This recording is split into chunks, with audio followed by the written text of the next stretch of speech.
네, 프로의 시선으로 이어가겠습니다. 과연 프로는 지금 이 시각 수급 특징주를 어떤 시선으로 바라보고 있을까요? 지금부터 함께 보시죠. 자, 오늘 두 분 모셨습니다. 이청원 하이투자증권 스마트 PB센터 PB님, 그리고 차용주 MTN 전문위원 함께하겠습니다. 어서 오십시오. 예, 반갑습니다. 자, 오늘 금요일입니다. 사실 보통 다음 날이 토요일이기 때문에 한산할 수도 있는 오후장일 수도 있는데 또 월요일 거래가 열리지 않는 상황도 오늘 반영하고 있는 걸까요? 어제보다 더 한산한 모습이 그려지고 있는 가운데 오늘 외국인이 담고 있는 종목 함께 살펴보겠습니다. 자, 일단 SK하이닉스가 가장 윗단에 자리를 하고 있네요. 삼성전자, SK하이닉스 지금 반도체 볼 때 주시할 수밖에 없는 영역인지라 챙겨봐야 할 것 같고요. 오늘 오전부터 계속 이야기를 들으셨을 것 같습니다. LG 이노텍 같은 경우도 꾸준하게 담는 종목으로 지금 현재 순위 보이고 있습니다. 지금 전선주들, 전력 설비단이 좀 조정을 받고 있는데요. 하락인지 조정인지 좀 헷갈리는 구간 속에서 외국인은 지금 LS 일렉트릭을 담아가는 것도 특징, 그리고 밸류업 관련해서 어제는 좀 내렸는데 오늘은 또 KB금융을 외국인이 담는 것도 보여집니다. 네이버도 보이네요. 기관은 어떨까요? 챙겨보겠습니다. 역시나 네이버가 가장 상위에 자리를 하고 있습니다. 이 호실적 관련해서도 궁금해지는 게 많아지는데 저희 따라가도 되는 건지 아니면 반짝인 건지는 잠시 후 살펴보겠고요. BH, LG노텍 묶어서 역시나 애플 부품 쪽으로도 확인해 볼 수 있겠네요. 하나씩 좀 여쭤볼 게 많을 것 같습니다. 일단 반도체 이야기부터 좀 나눠볼게요. 사실 삼성전자와 SK하이닉스를 놓고 오늘 시장 잠시만 분석해 보자면 글쎄요, 지금 연일 보도가 되고 있는 것들은요. SK하이닉스 쪽에서는 우리 올해도 완판이고 내년도 완판일 겁니다. 삼성전자에 있어서는 2라운드는 우리가 승기를 잡을 것입니다. 이런 언론 플레이가 나오고 있는데 사실 재미는 없습니다. 주가 어제나 오늘이나 그런 의미 딱히 보여지지가 않은 상황이죠. 자, 이건 어떻게 해석하면 좋을지 먼저 PB님 의견부터 들어볼게요. 네. 자, 삼성전자와 SK하이닉스는 그냥 지금 특별한 어떤 퍼포먼스가 없는 한, 그런 뉴스적인 퍼포먼스가 없는 한 지금은 계속 이러한 흐름이 연출이 될 거다라고 보십니까? 결국에는 올라가지 않을까라고 생각을 하는데 시간이 걸린다. 네, 예. 전반적으로 시장도 그렇고 종목들의 움직임도 그렇고 약간 답보 상태라고 보여집니다. 얼마 전까지 보였던 강한 매수세, 외국인을 기반으로 하고 있는 강한 매수세는 우선은 없습니다. 특히 SK하이닉스 같은 경우에는 외국인들의 매도 우위가 조금 더 이어지고 있고요. 무엇보다 시장을 한번 바라보게 되면 코스피 기준으로 2,700포인트만 올라서면 지금 자꾸 누릅니다. 선물시장에서의 외국인들의 매도가 오늘도 나타나고 있습니다. 사실상 어제 미증시의 흐름이 매우 좋았는데 그걸 감안한다면 너무나 아쉬운 흐름이 아닌가 그리 보여집니다. 하지만 결국에는 지금 SK하이닉스와 삼성전자가 놓여있는 이 메모리 반도체 시장은 계속해서 성장을 하고 있는 것으로 보여지고요. 삼성전자 같은 경우에는 내년에 영업이익 또한 긍정적으로 나올 것이다 라는 평가가 나옵니다. 결국 시장에서의 주가 흐름에 대한 평가는 조금 아쉬운 면이 있고 답보 상태라 하더라도 결국 이 두 기업이 보여줄 수 있는 실적은 꾸준히 나아질 것이다 라고 하는 것, 그걸 감안하면 주가는 일정 부분 시간을 두고 오르지 않을까 그렇게 생각이 됩니다. 보유하고 계신 분들 대다수 주가가 움직이지 않아서 소폭 걱정을 하고 계실 거라고 보여지는데요. 업황이 보여주고 있는 이러한 사이클을 고려했을 때 결국 시간은 우리 편이다라고 생각을 하시면서 계속해서 가지고 갈 것을 권해드리겠습니다. 네, 기다릴 수는 있습니다, PB님. 근데 언제까지 기다릴 수 있느냐가 우리 투자 입장에서는 가장 중요한 요소거든요. 지금 살 거면 오르기 직전에 사는 게 더 좋잖아요. 네, 어차피 근데 우리가 저점이라고 하는 것은 아무도 모르는 겁니다. 시간을 두고 보았을 때 시장이 오를 것인가라고 묻는다면 저는 역시나 시장은 더 오를 것이다 라고 보고 있습니다. 최근에 4월 중순까지 시장이 한번 흔들렸는데 이때 회복하는 이 움직임 또한 매우 가파르게 그것도 탄력적으로 움직이고 있습니다. 2,700포인트가 넘어가는 시점에 맞추어서 삼성전자, SK하이닉스의 주가는 결국 더 올라갈 것이다 라고 생각이 된다는 점에서 저점에서 잡는다, 최저점에서 잡는다 그런 마음보다는 조금은 느긋하게 말 그대로 시간만 가지고 투자한다면 결국 좋은 결과 있을 것이다 그렇게 생각이 됩니다. 네, 반도체 투탑에 있어서는 시간, 있어서 함께 투자한다라는 부분으로 바라봐야겠다라는 생각도 드네요. 자, 그러면 오늘 사실 돈이 들어왔었던 영역으로 보자면 애플을 빼놓고 얘기할 수가 없었고 이전에 브리핑 시간에서도 들으셨습니다. 애플 관련해서는 이제 LG노텍이 오늘 기관도 외국인도 좀 담습니다. 근데 좀 저점에서 올라오고 있고요. 오늘 뭐 어제부터 이 리포트 이야기 나오면서 오르고 있는 BH가 조금 더 가볍죠. 16.5% 상승. 지금 이 두 종목이 가장 오늘 많이 거론이 됐었고 자화전자 따라갑니다. 그리고 뭐 애플향으로 PCB 납품 이력이 나온다라고 해서 태성도 오후장 들어서 갑자기 올라서는 흐름. 그러니까 지금 시장은 애플이 붙으면 한번 사볼까라는 생각도 조금은 있는 것 같은데. 자, 차용주 위원님. 그러면 결국에는 오늘 답은 애플 내에서 놀았어야 되는 게 맞는 거네요? 근데 이제 단기 트레이딩은 가능하겠습니다만 예. 우리가 이제 이 뉴스를 꼼꼼히 좀 살펴봐야 된다라고 좀 말씀드릴 수가 있겠습니다. 애플이 휴대폰을 많이 팔아서 지금 주가가 올라간 건가요? 아니죠. AI 칩을 이제 탑재한다라는 것이고 AI 칩이 탑재되고 나면 교체 수요가 일어날 가능성에 베팅을 하는 거죠. 보통 우리가 지금 현재 삼성폰도 AI 칩이 들어와 있습니다만 그럼에도 불구하고 새롭게 휴대폰이 많이 팔렸나요? 그건 아니죠. 그러니까 우리가 이제 수요가 공급을 창출하는 거하고 공급이 수요를 창출하는 건데 여러분들 휴대폰을 쓰시면서 인공칩이 필요하신 분들이 과연 몇 명이나 될까요? 냉정히 한번 생각해 보자고요. 수요가 들어오는 건 좋습니다만 아직 가격도 모르는 상태고 우리가 이제 얼마 전에 있었던 애플의 그 XR 기기 같은 경우 처음에 나올 때만 하더라도 증권가에서 한 달 전부터 좋다 얘기했습니다만 450만 원이 지금 흔적도 없이 사라져버리지 않았습니까? 그 이슈가. 따라서 AI 칩이 들어오는 것은 분명 이슈가 됩니다. 하지만 AI 칩이 수요를 이끌 것이냐라는 측면에서 본다면 좀 냉정해야 되지 않을까 싶어요. 따라서 지금 그러니까 애플의 부품주가 올라가는 것들에 대해서는 트레이딩 관점으로 접근해야 된다라고 좀 말씀드릴 수 있겠고 오늘 LG노텍 관련 KB증권에서 리포트가 나왔는데 저는 조금 그 리포트도 냉정히 좀 봐야 된다라고 말씀드릴 수가 있겠습니다. 우리가 이제 당연히 휴대폰이 팔리면 카메라 모듈이 들어가야 되는데 거기에 인공지능이 들어가려면 모듈이 카메라가 좀 더 정교해져야 된다. 따라서 ASP 판매 단가가 늘어날 것이다라고 그 KB증권에서 봤어요. 하지만 우리가 기존에 이제 아이폰 같은 경우 LG노텍에서 카메라 모듈을 납품하지만 LG노텍의 영업이익률은 개선된 것이 없습니다. 왜냐하면 정교한 그 카메라 모듈을 만들기 위해서는 LG노텍 입장에서는 비용이 증가하지만 납품 단가가 따라 올라가지 않습니다. 애플 입장에서 본다라면 기존에 썼던 카메라와 거의 비슷한 납품을 받고 있기 때문에 공급하는 입장에서는 비용이 늘어나지만 수입하는 입장에서 그러니까 그걸 쓰는 입장에서는 제값을 안 쳐주고 있거든요. 따라서 그런 어떤 우리가 과거에 LG노텍에 대한 사례를 봤을 때는 단순하게 고사양이면 비싸게 팔리겠다. 지금 여러분들 우리 식당에서 그 자영업하시는 분들이 원자재 가격이 막 올랐잖아요. 굉장히 고통받으시죠. 그렇다고 해서 밥값 올라가면 우리가 갑니까? 안 가는 것처럼 그런 부분들을 좀 냉정히 바라봐야 된다. 하지만 지금 일정 부분 테마북, 저는 LG노텍 같은 경우는 이거보다는 테슬라의 그 FSD 쪽으로 관심을 두고 있고 아이폰 관련해서는 일단 기대감으로 올라갔다는 것에 방점을 찍어야 되겠고 기대감으로 올랐던 것에 대해서는 트레이딩 관점의 접근이 유효하지 않을까 말씀드릴 수 있겠습니다. 위원님, 근데 우리 투지폰에서 이 스마트폰으로 넘어갈 때는 비싸도 사려는 수요가 좀 있지 않았어요? 근데 AI랑 비교했을 때는 조금은 다른 결로 보시나요? 그러니까 우리가 과연 AI가 그러니까 우리가 투지에서 스마트폰으로 넘어갔을 때는 내 손 안에 컴퓨터가 들어온다는 혁명이 있었죠. 예. 분명 있었습니다만 이게 지금 AI 폰이라고 해서 지금 여러분들 여기서 저도 이걸 쓰고 있습니다만 이 기능에 몇 개만 사용하죠? 굳이 AI가 필요한 분들이 있고 예. 뭐 일상적으로 뭐 문자나 주고받고 카톡 주고받고 영화 보는 입장에서 AI 폰이 필요할까요? 근데 물론 가격이 그렇게 높지 않다라면 한번 권해볼 만할 수 네. 있어요. 하지만 지금은 경기가 둔화돼 있고 소비가 둔화된 상태에서 200만 원이 넘어간다라면 그거는 가격 저항에도 부딪힐 수 있다. 이 부분을 우리가 현실적인 부분들을 따져보자라는 나쁜 건 아니지만 여러분들이라면 200만 원 넘는 AI 폰을 굳이 바꿀 필요가 있을까요? 교체 수기가 아닌데 그런 부분들을 우리 투자자는 냉정히 따져봐야 되지 않을까 싶습니다. 사실 저도 5G 폰 쓰는데 포지 그대로 이용하거든요. 그러니까 신기술이 발달한다고 해도 그렇게 필요를 느끼지 않으면 안 따라갈 수도 있다라는 영역은 저희가 한 사이드에 챙겨놔야겠다라는 생각도 듭니다.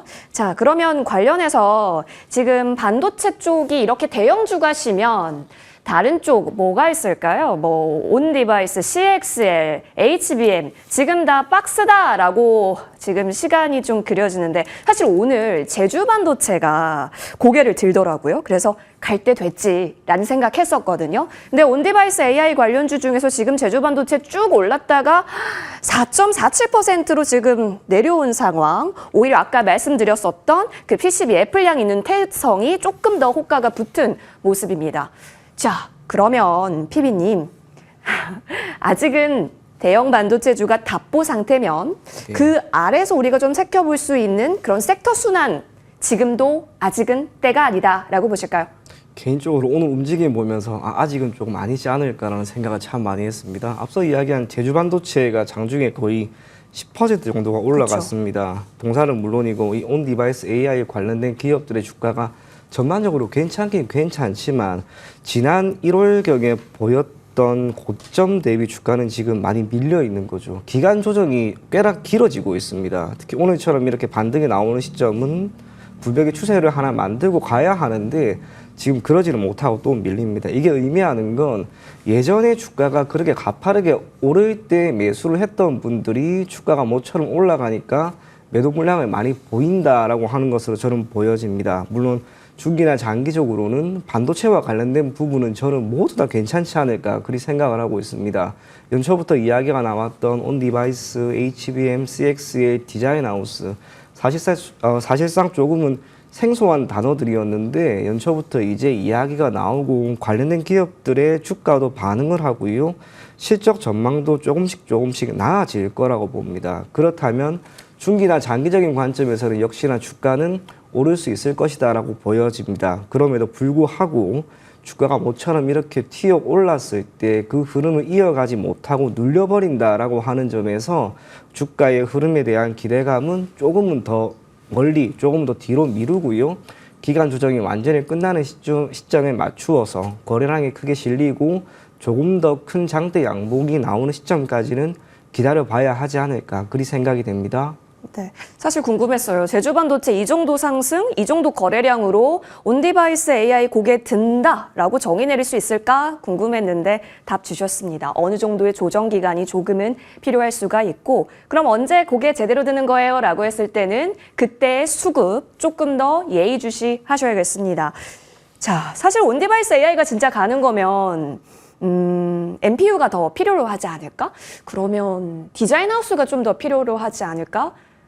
라는 생각을 좀 했는데 글쎄요. 가온칩스가 이전까지만 하더라도 위원님 탑픽주로 정말 많이 제시됐는데 요즘 좀 힘을 못 씁니다. 에이징랜드 쪽이 오히려 차트는 더 예쁜 것 같은데 한번 봐주시겠어요? 근데 뭐 지금 차트를 본다라면 예. 움직임이 전혀 없는 거죠. 차트라는 것은 추세가 형성이 돼야 되는데 지금은 시장에서의 추세가 형성이 되지 않고 있다는 것이 매우 중요합니다. 이게 좋냐 나쁘냐라는 부분들, 그다음에 이제 우리가 이것을 매매해야 되느냐라는 부분들은 이제 서로 좀 결이 좀 다르죠. 좋은 주식과 매매를 해야 될 것은 시점이 다른데 매매해야 될 시점은 결국 차트로 잡아야 된다라는 것에 대해서는 여러분들이 동의하실 겁니다. 그럼 언제냐? 차트가 우상향할 때 이제 잡아야 된다라는 거죠. 지금 현재 가온칩스라든지 에이징랜드 같은 경우 과거에는 우리가 디자인하우스 관련주로 올랐습니다만 결국 이게 영업이익으로 따라오지 않는다라는 단점을 좀 갖고 있고 테마주로 움직인다 하더라도 요즘은 정말 투자자분들이 많이 현명해지셨어요. 옛날에는 도식적으로 어떤 게 움직임을 한다 하더라도 그게 과연 실질적인 연관성이 있느냐, 수급이 붙느냐 이런 것들까지 보고 계시기 때문에 지금 입장에서 본다라면 굳이 우리가 이것에 대해서 일단 한번 두드려 보실 필요는 있긴 하겠습니다만 이러한 차트에서 매매에 들어간다라는 것은 그럼 길목 지키기 어떠냐? 길목 지키기를 상당히 오랫동안 할 수 있다라는 측면에 있어서는 여기서 중요한 것은 뭐냐면 개인 투자자 입장에서는 길목 지키기를 한다라는 것은 굉장히 리스크가 큽니다. 왜냐하면 한정된 자금과 한정된 시간 갖고 매매를 하시기 때문에 길목 지키기를 들어간다라는 관심은 우리가 개인 투자자들에게는 그렇게 썩 권해드릴 만한 사항은 아니다 이렇게 말씀드릴 수 있겠습니다. 그렇죠. 길목 지키기 오래 하면 너무 지치고 피로합니다. 그럼 그 관점에서 반도체 멀리 보면 좋다라고 하니까 그럼 어디 봐야 되지? 도저히 답이 안 나와서 지금 유리기판이 신고가를 써내려가는 걸까요?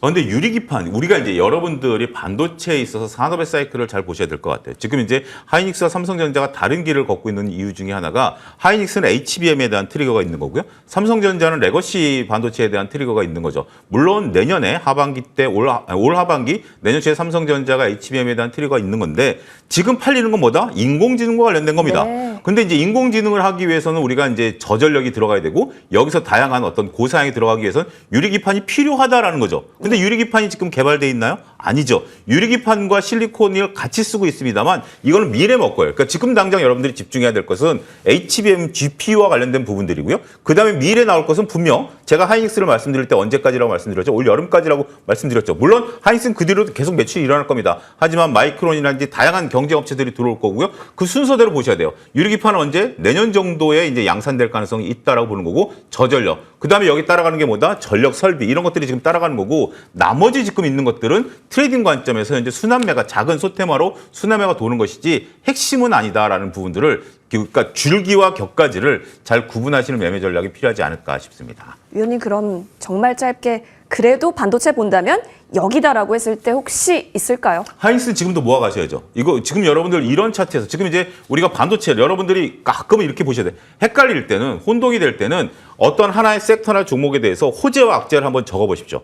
지금 반도체에 대해서 HBM에 대한 호재는 다 알죠. 악재는 뭐죠? 엔비디아의 변동성, 그다음에 외국인들의 매도, 여러 가지 얘기들이 나오지만 그럼에도 불구하고 나타낸 하이닉스의 차트를 본다라면 저게 조정받는 차트지 밀리는 차트일까요? 아니죠. 삼성전자는 조금 밀리는 차트로 보일 수가 있죠. 충분히 밀릴 수 있는 차트로 보이지만 하이닉스가 저 정도. 지금 호재를 끌어올렸다가 악재가 지금 부각되고 있는 상황. 미국의 금리 인상은 물 건너갔다라는 악재까지 불거졌음에도 불구하고 하이닉스가 저 정도다? 저는 저 정도면 정말 차트 이쁘다라고 좀 말씀드리고 싶어요. 예쁜 차트, 외국인 기관도 담는 종목 이렇게 정리를 해보고 자 그러면 오늘 시장에서의 진짜 재료는 AI 소프트웨어가 아니었을까라는 생각도 듭니다. 시세급변 종목 가운데 진짜 많습니다. 이 가운데 폴라리스 AI가 눈에 띕니다. 오늘 거의 VI 2번 갔다 왔죠. 폴라리스 AI. 그리고 한글과 컴퓨터가 움직이지 않았다가 지금 한글과 컴퓨터도 꽤 많이 오름 추세를 만들었습니다.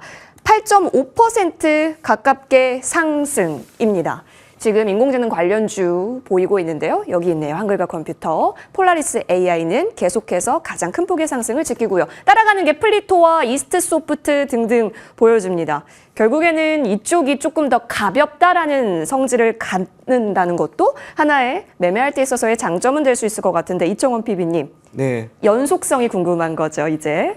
좀 괜찮다라고 보여지고요. 개인적으로 베팅을 한다라고 했을 때 해볼 만하다 그런 느낌이 꽤나 많이 듭니다. 앞서 이야기한 폴라리스 AI와 한글과 컴퓨터 같은 경우에는 기술적인 흐름이 지금 기간 조정이 어느 정도 마무리되고 조금씩 올라가는 게 뚜렷하게 나옵니다. 이런 흐름이라면 진짜 좋은 이슈가 붙으면은 직전 고점을 모두 다 돌파할 수도 있겠다라는 느낌까지 들 만큼 오늘 수급은 괜찮아 보입니다. 뿐만 아니라 한글과 컴퓨터 같은 경우에는 AI 부분에 있어서의 배경 환경이 지금 연평균 성장률이 대략 91.8% 수준까지 나오고 있고요. 대대적인 사업 구조 개편 등을 기반으로 해서 수익성을 조금 더 만들기 위한 노력을 하고 있습니다. 미국이나 우리나라 같은 경우 소프트웨어 시장 자체의 규모도 지금 더욱 커집니다. 미국 같은 경우에는 패키지, IT 서비스 모두 포함해서 대략 1조 9천억 달러 수준이 올해 전망이 되고요. 우리나라 같은 경우에도 20조 수준까지 전망이 됩니다. 긍정적인 경영 환경 속에서 AI와 관련된 그 모든 반도체는 결국 우리가 사용하게 되는 소프트웨어로 귀결이 될 겁니다. 그렇다면 이를 기반으로 하고 있는 기업들의 주가 또한 조금은 더 긍정적으로 보일 필요가 있다라고 보여지고요. 개인적으로 직전 고점, 한글과 컴퓨터 같은 경우에는 1월 22일에 기록한 38,450원, 폴라리스 AI 같은 경우에는 3월 19일에 고점이 3,225원. 이 정도 선까지는 한번 보고 가도 괜찮지 않을까? 그리 생각이 됩니다. 네, 정고라인 때까지는 상승 여력이 있다라는 판단 두 가지 종목에서 내려주셨습니다. 사실 두 가지 종목이 지금 AI 소프트웨어 단에서는 가장 활발합니다. 자, 그러면 여기서 또 저희 머리 굴려야 되는 거 있습니다. 대장 따라갈까? 덜 오른 거 따라갈까?입니다. AI 하드웨어가 쉬면 AI 소프트웨어가 갈 거라는 건 어느 정도 상상력상 이어질 수 있습니다. 그러면 다 간다면 오히려 대장이 더 좋을지 아니면 뭐가 있을까요? 클라우드웍스나 아니면은 셀바스 AI, 마음 AI 같은 종목들도 한때 엄청 유명했었잖아요. 그런 추억 있는 종목들 어떨까요? 근데 여러분들이 집중하셔야 되는 것은 지금은, 그러니까 원래 주식은 두 단계로 오르는 거죠. 처음에 이제 기대감으로 올랐다가 그다음에 이제 실적으로 올라가는 겁니다. 지금 이제 실적 단계이기 때문에 지금 여기서 자꾸 헷갈리시면 안 됩니다. 과거의 어떤 그런 부분들보다는 저는 지금 오롯이 하드웨어에 집중해야 된다. 지금 소프트웨어가 올라가는 것들 입장에서 본다라면 연속성이 지금 이제 차트가 붙었기 때문에 다음 주까지는 저는 연속성은 있다라고 봐요. 하지만 결국 실적으로 봤을 때는 뭐가 있지라고 볼 수 있는 거죠. 따라서 지금 일단 트레이딩 하실 분들 같은 경우, 트레이딩에 능하신 분들은 다음 주까지 우리가 전반적인 소프트웨어를 가지고 트레이딩 하시는 가장 센 놈이 붙으셔야죠. 충분히 가능합니다. 하지만 좀 더 보수적이고 내가 이제 그 트레이딩이 능하지 못하더라면 오히려 지금은 하이닉스를 모아가셔야죠. 그런 전략이죠. 우리가 이제 상당히 이 투자자들이 마음이 흔들리는 게 뭐냐면 빨간불을 보면 사고 싶고 맞아요. 파란불을 보면 팔고 싶어요. 하지만 우리가 이 산업에 대한 흐름을 믿고 간다라면 파란불에 사셔야 되고요. 빨간불에 파셔야 된다는 거죠. 그래서 주식이 어렵죠. 그렇기 때문에 지금 여러분들. 근데 이것은 산업의 흐름으로 가는 겁니다. 그러니까